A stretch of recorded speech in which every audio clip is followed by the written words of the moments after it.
Break के बाद आप सभी का स्वागत है। आप देख रहे हैं जी न्यूज। गुरु घासीदास केंद्रीय विश्वविद्यालय परिसर में आयोजित प्री होली सेलिब्रेशन के दौरान उस वक्त माहौल अचानक तनावपूर्ण हो गया जब छात्रों के दो गुट आमने सामने आ गए।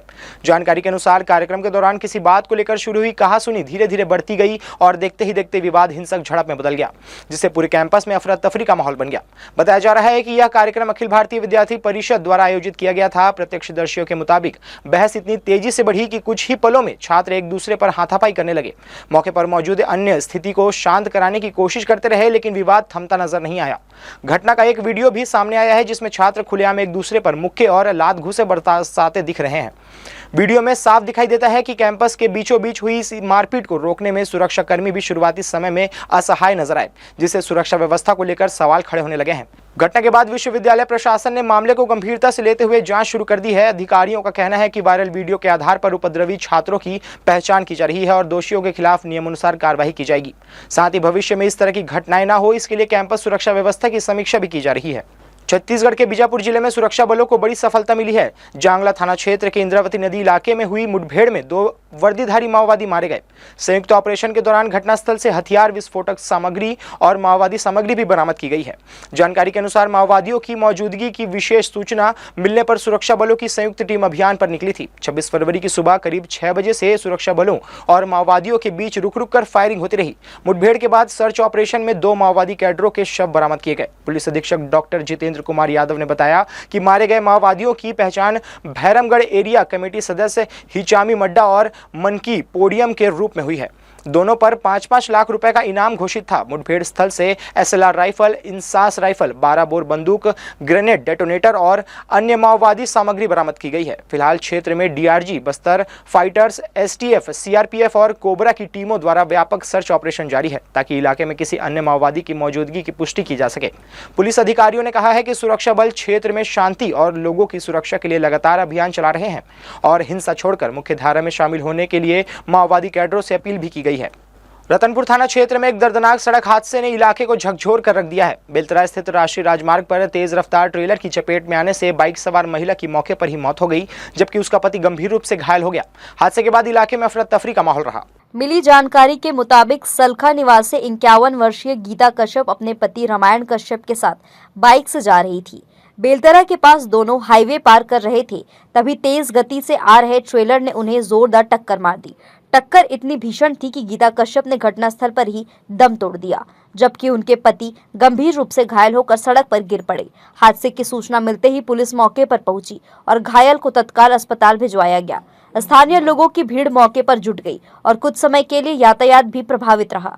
घायल रामायण कश्यप को पहले प्राथमिक उपचार दिया गया, लेकिन हालत नाजुक होने पर उन्हें बेहतर इलाज के लिए बिलासपुर स्थित सिम्स अस्पताल रेफर किया गया है। वहीं पुलिस ने शव को कब्जे में लेकर पंचनामा कार्रवाई के बाद पोस्टमार्टम के लिए भेज दिया। पुलिस ने हादसे में शामिल ट्रेलर को जब्त कर चालक के खिलाफ मामला दर्ज कर लिया है और दुर्घटना के कारणों की जाँच शुरू कर दी है। जी न्यूज के लिए रतनपुर से वासित अली की रिपोर्ट। राजधानी रायपुर में सूखे नशे के खिलाफ चलाए जा रहे विशेष अभियान के तहत पुलिस को बड़ी सफलता मिली है। कालीबाड़ी नेहरू नगर क्षेत्र में सक्रिय अवैध नेटवर्क को ध्वस्त करते हुए लंबे समय से फरार हिस्ट्री शीटर मुकेश बनिया और उसके भाई संजू बनिया को गिरफ्तार किया गया है। यह कार्रवाई anti crime and cyber unit और सिटी कोतवाली पुलिस की संयुक्त टीम ने की। पुलिस के मुताबिक दोनों आरोपी लगातार मध्य प्रदेश, राजस्थान, उत्तर प्रदेश और ओडिशा में ठिकाने बदलकर फरारी काट रहे थे। दबिश के दौरान उनके कब्जे से करीब 6 किलो 119 ग्राम गांजा, 1 देशी कट्टा, 3 जिंदा कारतूस, 2400 अल्प्राजोलम नशीली गोलियों और मोबाइल फोन बरामद किए गए हैं। पूरे नेटवर्क का खुलासा तब हुआ जब 24 फरवरी को फुटकर गांजा बिक्री में पकड़े गए आरोपियों से पूछताछ की गई। इसके बाद पुलिस ने कालीबाड़ी इलाके में बने हाईटेक ठिकाने पर छापा मारा। पैकिंग सामग्री, इलेक्ट्रॉनिक तौल मशीन, वाईफाई और सीसीटीवी सिस्टम जब्त किया गया। दोनों के खिलाफ एनडीपीएस एक्ट और आर्म्स एक्ट के तहत प्रकरण दर्ज कर आगे की जांच की जा रही है। पुलिस का कहना है कि शहर में नशे के खिलाफ अभियान लगातार जारी रहेगा। 23 फरवरी को कोतवाली थाना के अंतर्गत नेहरू नगर में कार्यवाही की गई थी, जिसमें गांजे का सामान लगभग 7 किलो गांजे के साथ 2 आरोपियों को गिरफ्तार किया गया था, जिनका नाम है जाफर और सुनील जगत। ये दोनों एक घर में गांजे की पैकेजिंग का काम करते थे। अलग अलग जो जिप बैग होते हैं, छोटे छोटी जो प्लास्टिक की पुड़ियाँ होती हैं, उनमें गांजे को पैक करके बेचा करते थे। साथ ही इन्होंने पुलिस से बचने के लिए या किसी भी तरह की कार्यवाही से बचने के लिए वहाँ पे मोशन सेंसर्स, कैमरा वगैरह इस तरह से लगाकर ये व्यवस्थित रूप से ऑर्गेनाइज्ड वे में क्राइम को अंजाम दे रहे थे और ये सूखे नशे के सौदागर कहे जाते थे।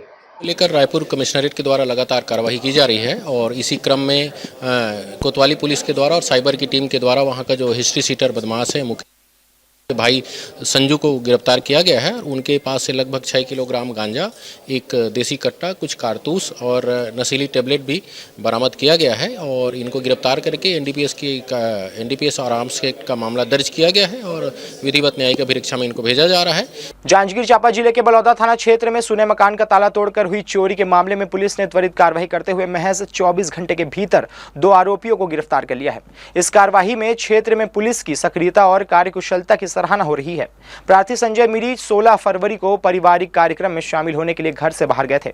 23 फरवरी को वापस लौटने पर उन्होंने देखा कि घर के कमरे का ताला टूटा हुआ है। अज्ञात चोरों द्वारा घर से सोने का हार, 20,000 रुपए नगद और आधार कार्ड चोरी कर लिया गया था। घटना की रिपोर्ट थाना बलौदा में दर्ज कराई गई, जिसके बाद पुलिस ने तत्काल जांच शुरू की। बलौदा पुलिस टीम ने सीसीटीवी फुटेज खंगाले और मुखबिरों को सक्रिय किया। जांच के दौरान संदेह के आधार पर दिव्यांशु सूर्यवंशी उर्फ भैया और सुशील बाई सूर्यवंशी निवासी जावलपुर को हिरासत में लिया गया। कड़ाई से पूछताछ करने पर दोनों ने चोरी की वारदात स्वीकार कर ली। आरोपियों के कब्जे से 20,000 रुपए नगद बरामद कर उन्हें गिरफ्तार किया गया और न्यायिक रिमांड पर भेज दिया गया है। बलौदा पुलिस की इस त्वरित और प्रभावी कार्रवाई से आमजन में सुरक्षा का भरोसा बढ़ा है। होली से पहले सामने आए मिलावट के मामलों ने शहर में खाद्य सुरक्षा व्यवस्था को लेकर गंभीर सवाल खड़े कर दिए हैं। जांच में कई सैंपल फेल और कुछ अनसेफ पाए जाने के बाद अब यह आरोप भी लग रहे हैं कि मिलावट का यह गोरख धंधा विभागीय निगरानी की कमजोरी या कथित संरक्षण में फल फूल रहा है। रिपोर्ट में केक वॉकर का केक और जय श्री राम खोआ का खोआ स्वास्थ्य के लिए हानिकारक पाया गया। वहीं रॉयल स्वीट्स औरा होटल के नमूने भी मानकों पर खरे नहीं उतरे। त्योहार से पहले ऐसे खुलासों ने उपभोक्ताओं की चिंता बढ़ा दी है और विभाग की नियमित मॉनिटरिंग पर सवाल खड़े कर दिए हैं। कार्रवाई के तहत एक अन्य ढाबा पर 25,000 रुपए का जुर्माना लगाया गया है और अन्य मामलों में कानूनी प्रक्रिया जारी है।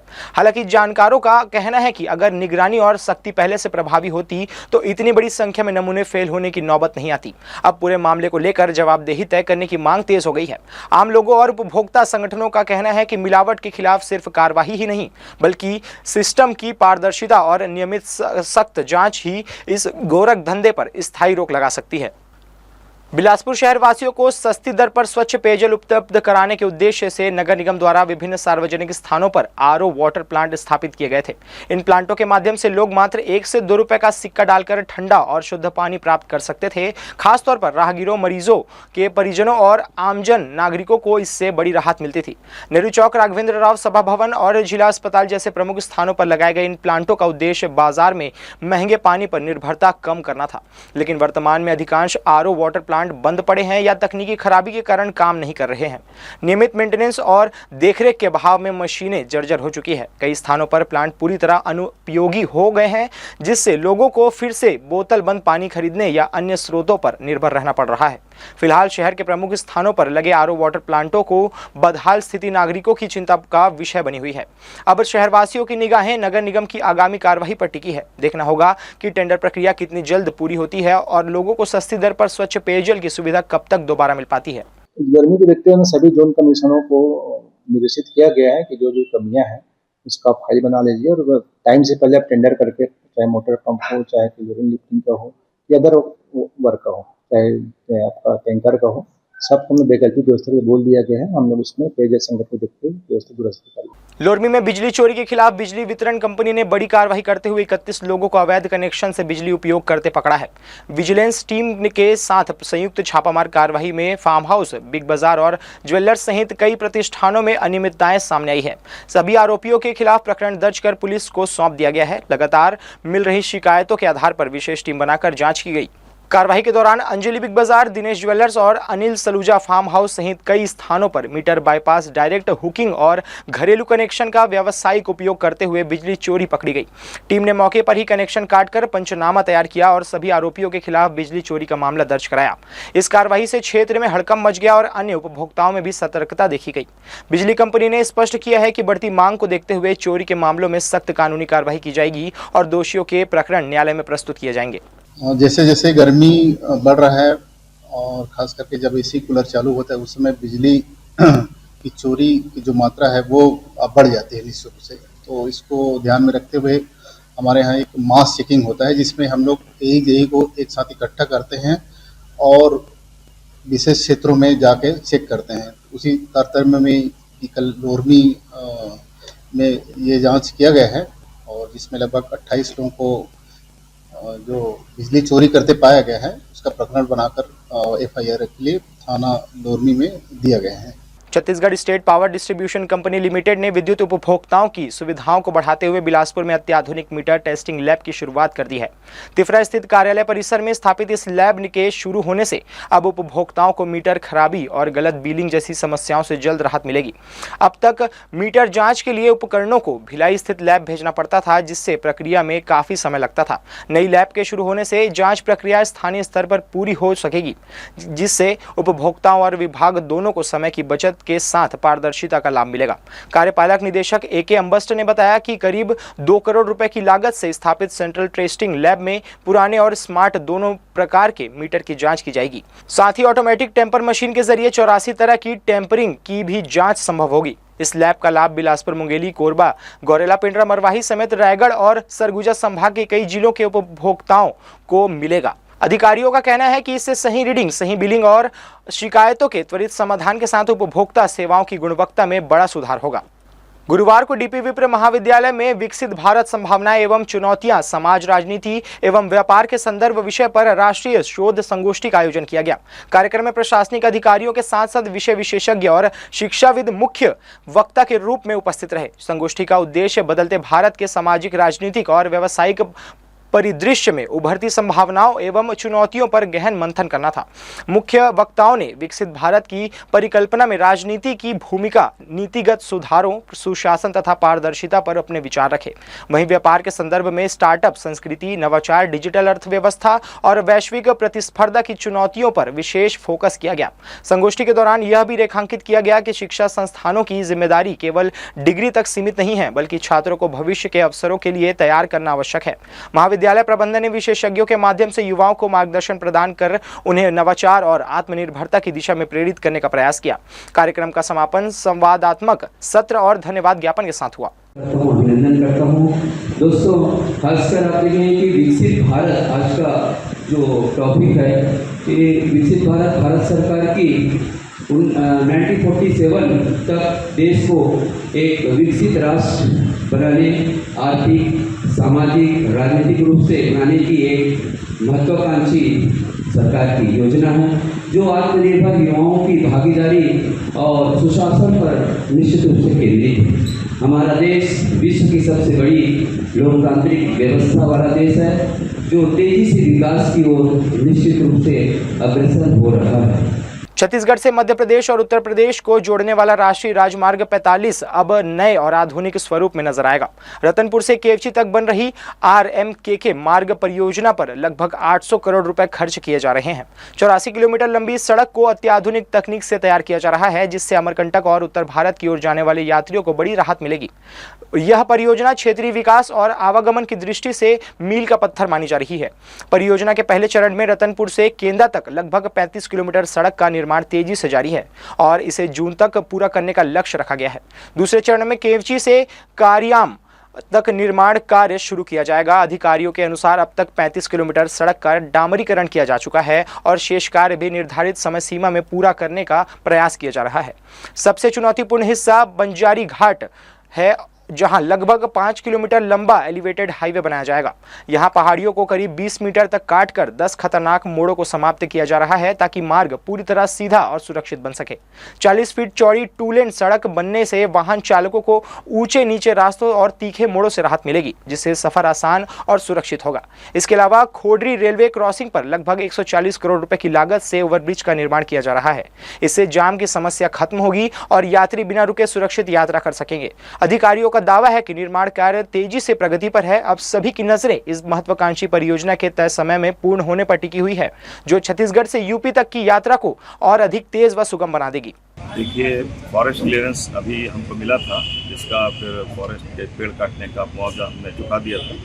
मुआवजा चुकाने के पश्चात फॉरेस्ट महकमे के द्वारा तेज गति से पेड़ों की कटाई शुरू कर दी गई। जिस गति से पेड़ों की कटाई चल रही है, उसी गति से केवची से कारियाम मार्ग पर मशीनरी डिप्लॉय करके मार्ग को समतल किया जा रहा है। जहाँ रोड ऊंची नीची थी, ऊंचे हिस्से को कट करके नीचा किया जा रहा है और निचले हिस्से को भर के ऊंचा किया जा रहा है, ताकि ग्रेडियंट में बहुत ज़्यादा अनिवननेस ना रहे, एक रूपता बनी रहे। तो लगातार कार्य प्रगति पर है। उम्मीद कर रहे हैं जून तक हम जो है काफ़ी हद तक रोड बना चुके होंगे। जून बारिश आने तो यह थी इस बुलेटिन की खबरें। देश विदेश की तमाम खबरों के लिए बने रहिए जी न्यूज़ के साथ। मुलाकात होगी अगले बुलेटिन में, तब तक के लिए मुझे दीजिए इजाज़त। नमस्कार।